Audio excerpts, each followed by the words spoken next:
Bien, pues buenas tardes a todos y muchas gracias por estar aquí en esta convocatoria. Bueno, antes que nada, quisiera expresar mi gratitud a Anes por la ayuda en la realización de este evento que creo que es importante para ayudarnos en este tema de investigación y en los nuevos y actualizarnos en el nuevo tratamiento de sarcoidosis y hablar sobre el ensayo. También a ATIR, porque está financiando este evento. Y hay que vigilar los micrófonos si alguien, para que no haya eco. Y a todos ustedes por tomar el tiempo de unirse a nosotros hoy. Y bueno, empezaré haciendo una pequeña presentación del evento y sobre la sarcoidosis, que como ya saben ustedes es una enfermedad que aunque conocida desde hace muchos años, sigue planteando muchos desafíos en el diagnóstico y el tratamiento, tanto por su naturaleza multiorgánica y por la diversidad de síntomas que puede hacer que su tratamiento y manejo pues, sean complicados. Les voy a presentar a nuestro pequeño enemigo, que es el granuloma, ¿no? El granuloma es el enemigo, el principal. La sarcoidosis se caracteriza por la formación de estos granulomas y que son pequeñas acumulaciones de células inmunitarias y que estos granulomas pueden formarse en diversos órganos, siendo los pulmones los más comúnmente afectados y sin embargo es una enfermedad que no discrimina nada y puede afectar cualquier parte de nuestro cuerpo, como algunos de ustedes saben. Vale. A nivel global, pues realmente la prevalencia de sarcoidosis varía considerablemente y hay algunas regiones que muestran tasas más altas que otras. Por ejemplo, como pueden ver aquí en esta diapositiva, en el norte, pues es donde a nivel europeo tenemos mayor presentación, pero en España también tenemos realmente una presencia de sarcoidosis importante, ¿no? Esta variabilidad geográfica también genera que haya una diversidad de manifestaciones clínicas y hace que la actualización en su tratamiento pues sea esencial, ¿no? Y durante la última década se han realizado avances significativos en nuestra comprensión de la sarcoidosis. Estudios recientes pues, han arrojado luz sobre la etiología, la genética y la respuesta al tratamiento. Y hoy, gracias a expertos como el doctor Joan Mañá, por ejemplo, que lleva mucho tiempo trabajando en sarcoidosis, o otros expertos como los que ven aquí en la foto, que gracias a ellos pues, tuvimos las últimas recomendaciones en el tratamiento de sarcoidosis y realmente pues, nos están dando un nuevo horizonte en esta enfermedad. Esta va a ser la agenda de la sesión de hoy. Inicialmente, el doctor Joan Mañá nos hará unas recomendaciones actuales del tratamiento de la sarcoidosis. El doctor Joan Mañá es un gran experto en sarcoidosis a nivel internacional. Durante muchos años ha sido el coordinador y de la unidad de sarcoidosis del Hospital de Belviche y realmente pues, es una referencia y realmente tenemos suerte de tenerlo hoy haciendo esta revisión. Jacobo, ¿Sí? perdona que te interrumpa, me están diciendo que hay gente que no está viendo tu presentación, pero no sé si hay mucha que le está pasando esto o no. Hay gente que no ve mi presentación de los que... Joan, ¿ves mi presentación? Sí, yo la veo. Probablemente sea no por mí, sino probablemente por Vale, la página que están entrando ellos. vale, gracias, perdona, ¿eh? Nada, no sé, gracias por el comentario. Posteriormente hablaremos del ensayo EFZOFIT, que es un nuevo fármaco que tenemos para la sarcoidosis pulmonar y que está en fase de ensayo, en fase de investigación, y que es el primer ensayo clínico de un tratamiento nuevo que estamos usando que estamos testando para la sarcoidosis. Y al final, yo creo que la parte más importante es que tendremos una sesión de preguntas de la audiencia. La idea es que aprendamos juntos, tenemos una misión compartida en mejorar la calidad de vida de las personas que están afectadas por esta enfermedad y al unirnos a aprender y colaborar podemos hacer precisamente eso. Espero que esta webinar les ofrezca valiosas perspectivas y herramientas para llevar a sus respectivas prácticas y comunidades. Y ahora, sin más preámbulos, permítanme presentar al doctor Joan Mañá y que continúe haciendo su presentación sobre la actualización del tratamiento de sarcoidosis. Si tienen algún problema, pueden escribir en el chat, que ahí yo también les puedo contestar y si tienen algún problema. Pues Joan, cuando quieras puedes compartir pantalla. Vale.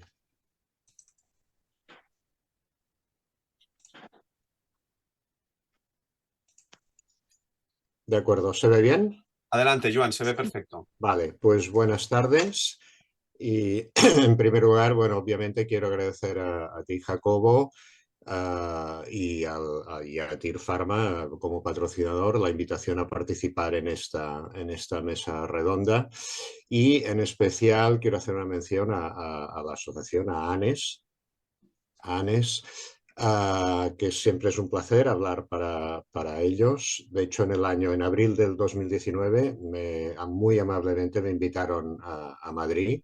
Tuvimos una presentación y guardo un muy grato recuerdo, sobre todo de la parte del diálogo, que fue realmente interesantísimo, un diálogo con pacientes. Esto no se olvida porque fue tremendamente curioso, interesante y creo que muy buena experiencia. Bien, como en parte ya ha introducido el doctor Sallarés, yo quiero decir que una presentación de manejo de tratamiento de sarcoidosis para pacientes, creo que hay que hacerla con un planteamiento claramente médico, aunque sea para pacientes. Esto se está pasando solo. Vale. Y por ello, yo me he basado fundamentalmente en estas publicaciones que tienen en pantalla. La Sociedad Respiratoria Europea y la Sociedad Británica Torácica recientemente, en el año 2021, hicieron 2 sendas publicaciones de actualización de guías clínicas en el manejo de la sarcoidosis. Y yo mismo, personalmente, por encargo, tuve ocasión este año de escribir para la revista Medicina Respiratoria una actualización exactamente con este título que hoy presentamos aquí. Ha sido una casualidad, una actualización en el manejo de la sarcoidosis. Es una revista online y creo que es de libre acceso. Está publicada ahora en julio del 2023, por si alguno de ustedes pues, tiene interés en consultarla. Y finalmente quiero remarcar pues, que como experiencia personal, nosotros pues hicimos la publicación en el año 2017 de estos 40 años de experiencia de sarcoidosis en pelviche, con una serie acumulada de 640 pacientes que inició mi anterior jefe, el doctor Badrinas, y posteriormente seguí yo hasta la actualidad, bueno, hasta hace pocos años. Es decir, que esta presentación está basada un poco en estos artículos científicos y en esta experiencia personal. Dicho esto, vamos a entrar en tema. Antes de entrar propiamente en el manejo de la sarcoidosis, yo creo que es conveniente, voy a dedicar 3 o 4 diapositivas a hablar de algunos conceptos muy generales para que se pueda entender un poco mejor la filosofía del manejo, del tratamiento. Parte de estos conceptos ya los has comentado tú, Jacobo, en tu presentación, pero bueno, muy rapidísimamente repito, la sarcoidosis es una enfermedad que produce una inflamación que se llama granulomatosa, multisistémica, es decir, que puede afectar a múltiples órganos y que la causa no se sabe, pero se postula que probablemente tenga más de una causa y que diversos agentes ambientales, quizá laborales, y quizá también infecciosos, siempre combinados con una susceptibilidad genética del paciente, de la cual sabemos poco hoy día. Esta combinación puede producir una respuesta inmunológica anormal, exagerada en el paciente, que termina con la formación de los granulomas en los distintos órganos. ¿Qué pasa con esta inflamación granulomatosa? Puede pasar que con los meses o más bien años evolucione a una resolución espontánea, que ocurre con frecuencia, o que persista años y años la presencia de inflamación granulomatosa en el tiempo. Y en algunos casos, pocos, esta inflamación granulomatosa puede evolucionar a fibrosis, que son cicatrices, que ya es irreversible. La fibrosis no se va a curar. La inflamación granulomatosa o la fibrosis es lo que causa los síntomas que siente el paciente, las alteraciones en las pruebas de imagen o las alteraciones analíticas. Los órganos que con mayor frecuencia se afectan por la sarcoidosis son los ganglios linfáticos, especialmente aquellos que están entre medio de los pulmones, como pueden ver en esta imagen, en el mediastino, los propios pulmones, la piel en diversas manifestaciones, en toda una variedad muy amplia de manifestaciones distintas, en la que ahora no vamos a entrar aquí. Que me voy a meter allí. Vale, la afectación de los ojos.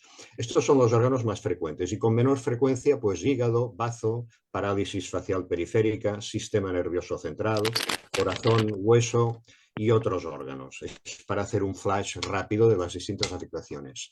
Quiero introducir un concepto o nombrarlo porque quizá algunos de ustedes lo han empezado a oír en la literatura médica o no médica de sarcoidosis, que es el término parasarcoidosis. Por parasarcoidosis se entienden aquellas manifestaciones no orgánicas, es decir, que no son propiamente por inflamación granulomatosa, que se producen coexistiendo con afectaciones orgánicas, que consisten en cansancio, o lo que llamamos astenia, depresión, dificultad de concentración, insomnio, dolores múltiples, neuropatía de fibra fina. Son unos síntomas que a veces se pueden ver en otras enfermedades, en otros contextos, que los médicos tenemos tendencia a hacer poco caso y que son difíciles de objetivar y de catalogar. Pero esto en sarcoidosis se da con cierta frecuencia. Esto la literatura médica internacional actualmente le llaman parasarcoidosis. Y ya adelanto que esta parte no tiene mucho tratamiento más que dar o ansiolíticos o antidepresivos o trampearlo como se pueda, hablando claro. El diagnóstico de sarcoidosis es un diagnóstico de exclusión. Cuando el médico ante un cuadro clínico o de radiológico de tórax compatible que le sugiere, pues tiene que ir a buscar la demostración de granulomas con una biopsia o más biopsias en uno o más tejidos, pero una vez tenemos granulomas, hay muchas enfermedades granulomatosas distintas y hay que hacer un diagnóstico diferencial. Y en nuestro medio es muy importante excluir siempre la tuberculosis. Hay dicen que hay un casos, medicamento. a ver, se oye otra voz. Vale. Un momentito, Joan, un momentito. Por favor, si pueden silenciar los micrófonos y que lo puedan encender cuando tengamos la parte final de manera ordenada cuando hablemos en las preguntas y respuestas, ¿eh? Gracias. Vale, en algunos casos se acepta el diagnóstico sin biopsia, como lo que se conoce el síndrome de Löfgren, pero bueno, lo que quiero remarcar es que granuloma no es necesariamente sinónimo de sarcoidosis. Bien, vámonos acercándonos al tema ya propiamente del tratamiento con estas consideraciones previas. La sarcoidosis es una enfermedad que con frecuencia es asintomática o poco sintomática. Y no es raro encontrarla por casualidad al realizar una radiografía o un TAC de tórax por otro motivo. Es frecuente lo que llamamos no sé por qué se pasa espontáneamente la diapositiva, es frecuente encontrar una disociación clínica de síntomas con imagen radiológica con funcionalismo respiratorio. O sea, el paciente puede estar totalmente asintomático, en cambio tener una alteración radiológica importante y funcional importante o no. O sea, no va paralelo necesariamente. La evolución y el pronóstico de la sarcoidosis son variables y en ocasiones poco predecibles. Como la causa es desconocida, el tratamiento pues es desconocido. Y quiero remarcar que un porcentaje elevado de casos se curan espontáneamente sin tratamiento en meses o años. Sobre todo esto ocurre en lo que llamamos el síndrome de Löfgren o el estadio 1 asintomático que ahora explicaré. Por tanto, teniendo en cuenta toda esta serie de consideraciones, los objetivos del tratamiento, y que son lo que marcan las guías, debe ser el control de síntomas y la hipotética o teórica prevención a evolución a fibrosis. Esto es teórico, pero es difícil de pasarlo a la práctica. Con el objetivo final de mejorar la calidad de vida, y esto implica hacer siempre un balance entre los síntomas del paciente y los efectos secundarios de los tratamientos que vamos a administrar, que en algunas ocasiones pueden ser importantes. En nuestra experiencia que he comentado antes de 640 pacientes acumulados durante un periodo de 40 años en el Hospital de Bellvitge en Barcelona, el 47% de estos pacientes tuvieron una resolución espontánea de la enfermedad sin tratamiento en menos de 5 años. Solo un 10% de casos tuvieron una remisión o curación de la enfermedad coincidiendo con la administración de tratamiento, con lo cual pone muy en cuestión el tratamiento que hace exactamente. No cura la enfermedad, controla los síntomas, mejora o la estabiliza, pero curarla, si se cura sola.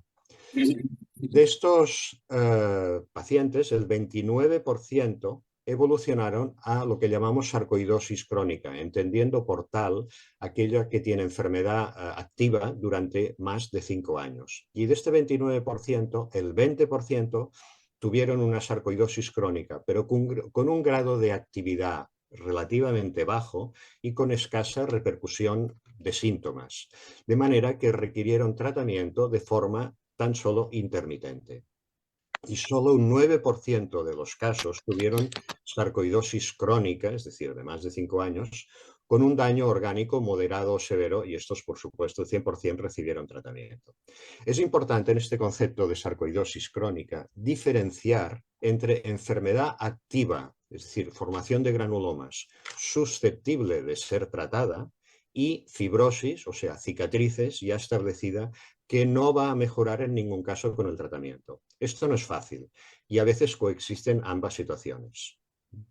La fibrosis establecida, si podemos determinar con más o menos seguridad que la hay, de lo que se trata es de no tratarla, sino de tratar sus complicaciones y de evitar efectos secundarios de los tratamientos inmunosupresores que se pueden añadir a los síntomas de la propia enfermedad. O sea, todo este es un balance que no es fácil para el médico establecer los pros y los contras de cada situación.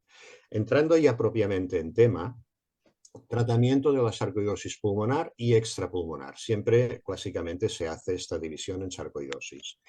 En el estadio 1 pulmonar, es decir, cuando solo hay ganglios, como pueden ver en esta diapositiva de aquí, ganglios, pero el pulmón está limpio, no hay que dar tratamiento, no es necesario, porque el paciente en estos casos está asintomático y muchos de estos se van a curar espontáneamente en cuestión de meses o pocos años.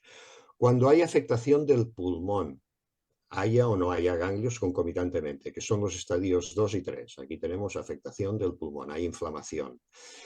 Si el paciente no tiene síntomas, entendiendo por síntomas tos y o disnea, que es dificultad respiratoria, y lo más importante en la sarcoidosis pulmonar, y las pruebas funcionales respiratorias son normales, no es necesario dar tratamiento. Un periodo de observación de 6-12 meses y ver para dónde evoluciona esto, porque hay casos que se van a curar solos.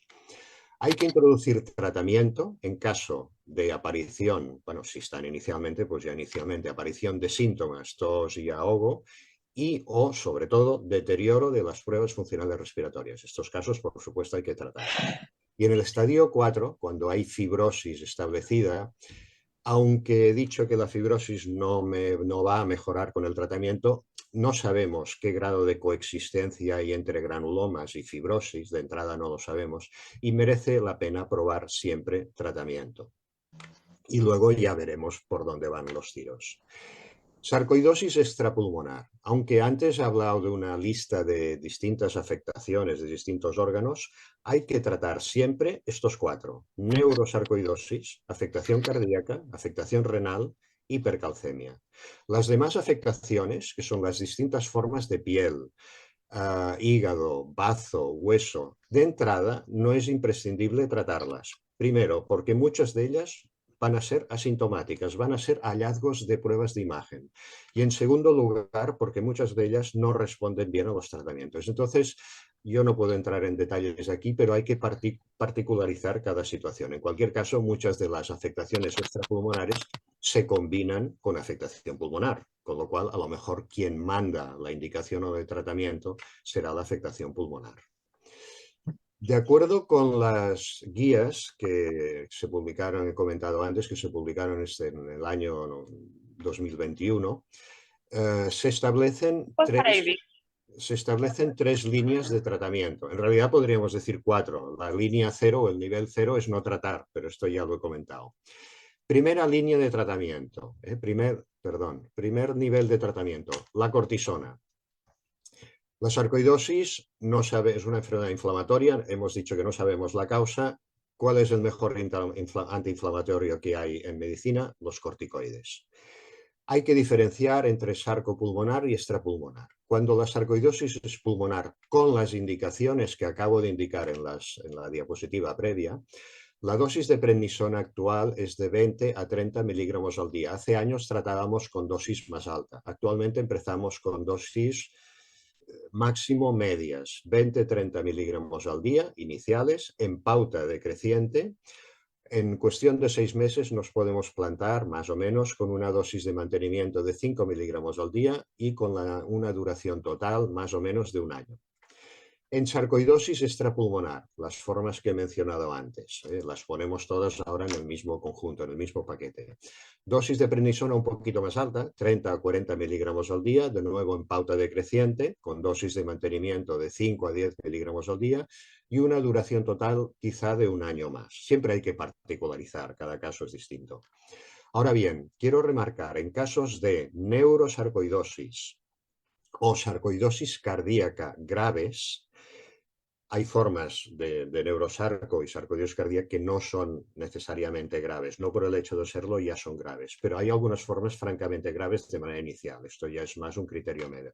En estos casos ya de entrada hay que atacar fuerte y poner dosis de corticoides, dosis altas de bolus intravenosos de metilprednisolona, de 1 gramo al día durante 3 días, repetirlo semanalmente, etc. Y esto seguido de prednisona oral y con otros inmunosupresores. Esto es la síntesis de primera línea de tratamiento con cortisona, pulmonar, extrapulmonar y sarcoidosis grave. Tener muy presente los efectos secundarios de los corticoides, probablemente ustedes lo saben por experiencia propia, ganancia de peso, estrías, azúcar, retención de líquidos, debilidad muscular, cataratas, trastornos de personalidad, osteoporosis, etc. Hay que valorar mucho la repercusión en la calidad de vida. Probablemente de los fármacos que utilizamos, la cortisona es de los que más efectos secundarios tiene. Si como dosis de mantenimiento de la sarcoidosis vemos que es una forma rebelde y necesitamos dosis de cortisona iguales o superiores a 10 miligramos al día de manera prolongada, vamos a los fármacos de segunda línea. Hay que dar un paso más en la escalada. En la segunda línea de tratamiento hay varios fármacos y yo voy a citar aquí solamente 3, aunque hay bastantes más. Es conveniente, si se puede, mantenerlos asociados a dosis bajas de prednisona, entendiendo por tal, pues 5 miligramos al día, por ejemplo. El primer fármaco a citar, y el que se utiliza más hoy día, es el metotrexato. Probablemente es el fármaco antigranulomatoso más efectivo de la cortisona. Es útil en todas las distintas afectaciones orgánicas que he mencionado. Hay que tener en cuenta la toxicidad que puede producir, para esto se hacen los controles analíticos y tal. Y como respuesta global de la sarcoidosis al metotrexato, hay una cierta respuesta en 2/3 partes de los pacientes, entendiendo por respuesta remisión de la enfermedad o estabilización de la enfermedad. Es cuando estamos ya en fármacos de segunda línea, pocas veces vamos a hablar ya de curación. Estamos hablando de formas que tienen tendencia a ser sarcoidosis crónica. Otro fármaco de segunda línea es la hidroxicloroquina, el Resochine o Dolquine. Pero su indicación se limita, así como el metotrexato puede tener una indicación en muchas formas de sarcoidosis, en el caso de la hidroxicloroquina se limita más a formas cutáneas crónicas, formas que llamamos de placas o lupus pernio. El lupus pernio es muy poco frecuente en España, pero es frecuente en la raza negra.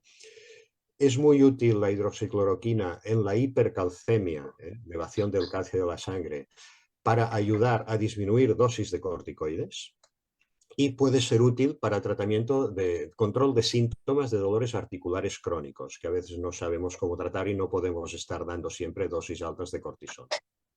Toxicidad ocular, sobre todo retiniana, bueno, sobre todo es muy rara, pero implica hacer un examen oftalmológico anual. Otro fármaco de segunda línea es la zatioprina, el Imurel, pero hoy día la tendencia es utilizarlo muy poco. Su papel queda bastante relegado en algunas formas de sarcoidosis pulmonar crónica como alternativa al metotrexato cuando éste no se tolera o está contraindicado. Y hay que tener en cuenta, como siempre, la toxicidad hipotética del fármaco. Y como fármacos de tercera línea, es decir, Cuando no hay buen control con corticoides, no hay buen control con fármacos de segunda línea, en algunos casos, que en sarcoidosis van a ser pocos, pero en algunos casos nos planteamos la introducción de lo que se conoce fármacos biológicos. En el caso de la sarcoidosis, el que se usa es el infliximab. El infliximab es un anticuerpo, lo que llamamos un anticuerpo monoclonal, se administra de manera intravenosa en forma de infusión y la duración del tratamiento va a ser de unos 2 años. Es muy importante previamente excluir la presencia de tuberculosis latente mediante la determinación de cuantiferón, porque el infliximab puede reactivar una tuberculosis que está latente y que a lo mejor no ha necesitado tratamiento hasta ese momento. Su indicación es el infliximab es poco útil en sarcoidosis pulmonar crónica, relativamente poco eficaz en el pulmón.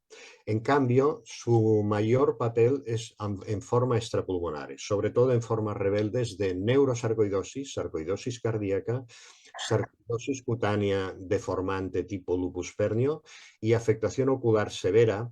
En este caso, más que infliximab, la tendencia es a dar otro muy parecido, que es el adalimumab. Tener presente pues las reacciones, los efectos secundarios, sobre todo reacciones durante la infusión.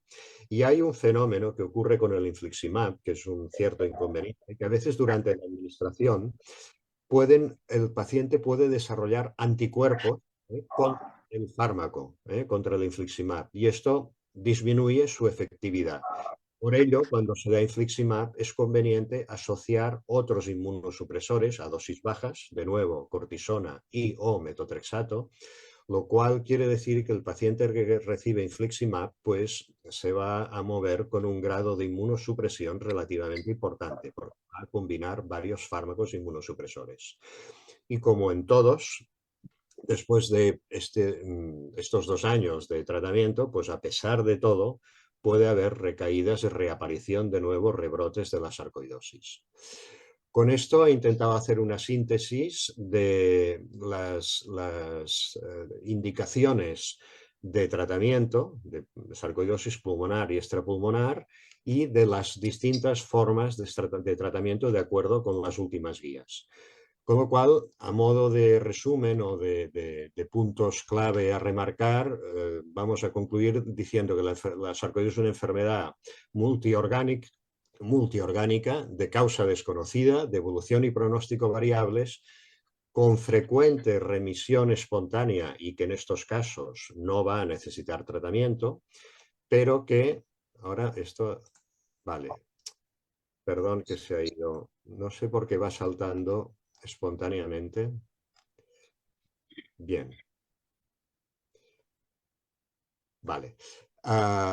Y que en los casos de tratamiento, el objetivo es el control de síntomas y prevención a fibrosis, haciendo siempre un balance de pros y contras entre estos síntomas y los efectos secundarios de los tratamientos. No podemos tratar por libre, o sea, el médico que se dedica a sarcoidosis tiene que ceñirse a las guías actuales con estos 3 niveles que he explicado de tratamiento, y la conclusión última y obvia, y que la llevamos insistiendo desde hace años, es la necesidad de nuevos fármacos, lo que me da pie a pues, dar la palabra ya al doctor Segares para que presente el estudio con el efzofitimod para la afectación pulmonar, cuyos resultados preliminares pues, parece que pueden ser prometedores cuando menos. Gracias por vuestra atención y quedo a la disposición por vuestras preguntas.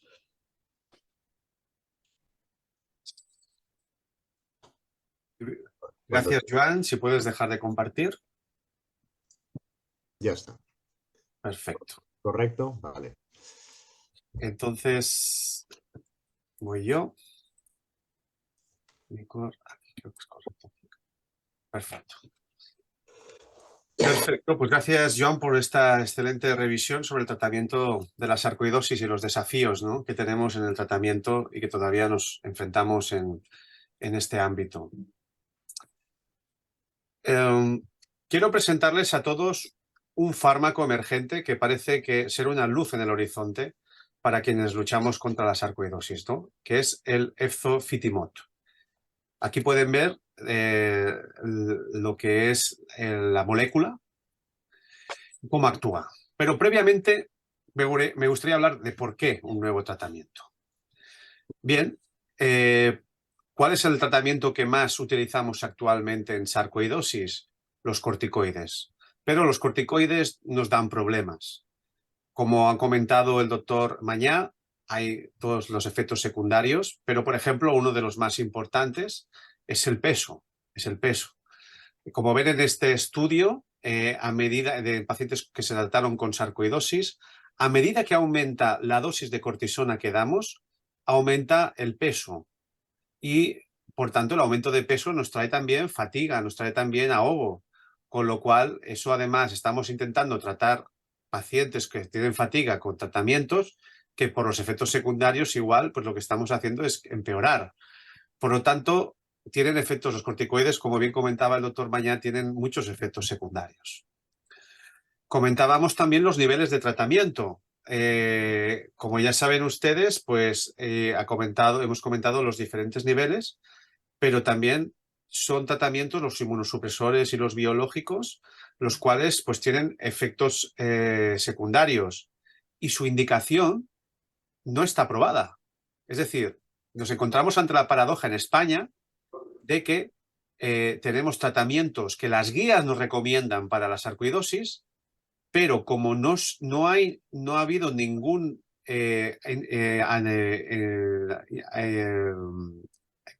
laboratorio que haya luchado para que se tuviera esa indicación, porque, por ejemplo, el infliximab salió para artritis reumatoide, no salió para sarcoidosis en su momento, pues ahora no tienen la indicación oficial. Por lo tanto, son medicamentos que, sobre todo en los casos de los biológicos, pues no tienen un reembolso por la Seguridad Social y cuando queremos pedirlos tenemos que hacer papeles como tratamiento compasivo, como tratamiento fuera de indicación, porque no tienen la indicación reembolsada, por ejemplo, en España.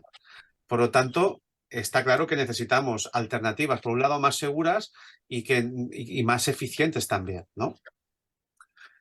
¿Qué es el ezofitimod? Bueno, el ezofitimod es un tratamiento que es un nuevo inmunomodulador y que actúa de manera muy específica, uniéndose a lo que se llama la neuropilina 2. ¿Y qué es lo que hace al unirse a este receptor, neuropilina 2? Pues es un receptor que se encuentra en muchas células inflamatorias, inmunitarias, y que por tanto tiene un papel en aquellos episodios que se ocurren de inflamación pulmonar, como ocurre en la sarcoidosis. Por lo tanto, cuando este fármaco ataca este receptor, su propósito es reducir la inflamación del pulmón y por lo tanto que pueda mejorar su función pulmonar y que las cosas no acaben en fibrosis progresiva, ¿no? Este sería el concepto, la idea del uso del ezofitimod. ¿Y qué estudios hay previos sobre este tratamiento? Pues tenemos estudios de tipo de laboratorio, con células, pero ya tenemos un estudio recientemente publicado sobre el uso en pacientes. En este caso fue un fase 2, que sobre todo cuando decimos un ensayo de fase 2, lo que quiere probar es que ese fármaco está bien tolerado y que es un fármaco que no tiene reacciones adversas inesperadas. Y en este ensayo se demostró que realmente el uso de ezofitimod era seguro y que no había reacciones adversas importantes. Pero lo más importante, que fue el objetivo primario del estudio, es que el uso de ezofitimod condujo a que se redujeran la dosis diaria de corticoides. Y aquí lo podemos ver en esta tabla que les explico, que es del estudio. Como todo estudio había un grupo placebo. Grupo placebo quiere decir que toman una medicación pero que no es el fármaco, es placebo, no tiene ningún efecto. Y luego vieron 3 dosis, una de 1 miligramo kilo, de 3 miligramos kilo y de 5 miligramos kilo. Y lo que vemos aquí en esta segunda línea que está en inglés, que dice que es la dosis media de corticoides necesario, a medida que comparado con el placebo era menor, sobre todo a las dosis mayores, sobre todo a las dosis de 3 y 5 miligramos kilo. Y eso también, el uso de corticoides del principio al final, el cambio desde la base fue mucho menor, el uso de corticoides, y aparte incluso algunos pacientes, sobre todo los que estaban en la dosis mayor de ezofitimod, pudieron suspender los corticoides a pesar de que previamente los necesitaban, porque cuando los bajaban volvían los síntomas, no podían quitarse los corticoides. Y no solo eso, aunque no era el objetivo principal del estudio, pero les explico ahora lo que quiere decir esta diapositiva. Los pacientes con dosis de 3 y 5 miligramos tuvieron tendencia a mejorar la función pulmonar respecto a placebo. ¿Cómo se midió esto? Con una prueba que ustedes probablemente hacen con mucha frecuencia, que es la espirometría. Pues los pacientes que, respecto a placebo, los pacientes que hicieron este tratamiento tuvieron una tendencia a una mayor función pulmonar y a mejorar la función pulmonar. Aún así, estos datos hay que cogerlos con cautela, porque son una población pequeña, como hemos puesto en la anterior diapositiva. Eran 12 pacientes en el grupo placebo y en los otros grupos eran 8, 8 y 9 pacientes. Por lo tanto, es un estudio que de inicio, para un grupo pequeño de pacientes, vimos que era seguro y que la señal parecía que era buena en reducir los corticoides y en mejorar la función pulmonar, pero era un grupo pequeño y por lo tanto necesitamos un estudio mayor. Y ese es el estudio que vamos a iniciar y que se está iniciando ya, que está activo, que en fase de reclutamiento, de poder introducir gente interesada o que cumpla los criterios de inclusión en este ensayo, que es ya un fase 3. Este fase 3 ya vamos a ir a un grupo de pacientes mayores. Es un ensayo internacional, es un ensayo multicéntrico y en el cual en España hay 6 centros activos en este estudio. El grupo también, como todo ensayo, habrá un grupo placebo y habrá un grupo con la dosis de 3 miligramos y otro con el grupo de dosis de 5 miligramos, que son las dosis que hemos visto mayor efectividad. El objetivo principal es ver si podemos reducir los corticoides. Por lo tanto, el estudio dura de 0 a 52 semanas y habrá en un primer momento, en los pacientes que tengan con el tratamiento de corticoides, se intentará ver si se puede o no disminuir los corticoides. Y ese es el objetivo, es decir, ver si pacientes que no pueden reducir su dosis de corticoides, con ese tratamiento podemos reducir y controlar la enfermedad e incluso poder eliminar los corticoides. ¿Quién puede participar en el estudio? Porque no puede participar todo el mundo, en el sentido porque los ensayos clínicos tienen unos criterios de inclusión y están determinados a un tipo de población, aunque luego si se demuestra que son efectivos, pueden utilizarse, son efectivos para todo el mundo. Luego ya puede utilizarse para todo el mundo, pero inicialmente lo que piden las entidades reguladoras es que tengan unos criterios de inclusión. ¿Y cuáles son? Pues la edad es entre 18 y 75 años, también tener un diagnóstico confirmado de sarcoidosis, al menos en los últimos 6 meses, que sea una sarcoidosis pulmonar, que dé síntomas, es decir, que haya cierto grado de ahogo, no puede entrar gente que no tenga ningún tipo de sintomatología, y sobre todo, que esté tomando una dosis entre 7,5 y 25 miligramos al día en los últimos 3 meses, que sea una dosis estable en los últimos 3 meses de 7,5 a 25 miligramos al día, y que esté dispuesta a intentar reducir o dejar de tomar ese medicamento. Pesar entre 40 y 160 kilos, eso no es muy difícil. No, obviamente, mujeres que no estén embarazadas ni lactando, usar anticonceptivos y no estar en menopausia ni esterilizadas quirúrgicamente en caso de mujeres que estén en fase de que puedan quedarse embarazadas, y estar dispuesto a seguir las indicaciones del estudio y firmar un consentimiento. Estas son para aquellos interesados en participar, esos son los centros en España que están llevando a cabo este estudio. La colaboración de todos ustedes es esencial para llevar adelante esta investigación. Hay 2 centros en Barcelona, un centro en Santander, 2 centros en Madrid y un centro en Valencia. Y actualmente, y también en esta webinar, hay algunos investigadores conectados por si también quisieran hacer alguna pregunta, pero ustedes pueden hacerse la pregunta y decir, bueno, ¿y si yo vivo en Sevilla, entonces no puedo participar en este ensayo? Bueno, una de las posibilidades que tiene este ensayo también es que si ustedes viven en otra ciudad, el propio laboratorio, ATIR, les puede financiar los traslados para las visitas del ensayo. Por lo tanto, eso se facilitaría también si viven en otros centros.